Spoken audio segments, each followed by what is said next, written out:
Hello guys, for today's video kape guys, kape. For today's video nga pala guys, nag-video pala ako para sa second break-in ng aking Rosy Flame. Pakita ko na lang kung anong naging nangyari at kung ilan ang naging second top speed niya.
So 122 top speed. Sagad na sagad. So gamit ko nga pala ditong sprocket is 1436 14 engine, 36 ang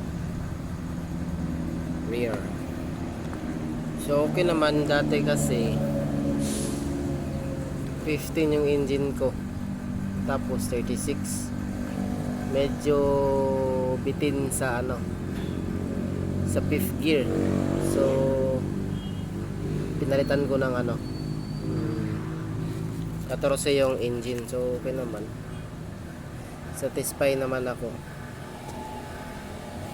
So yun lang muna for today's video. Update na lang po sa susunod na videos sa mga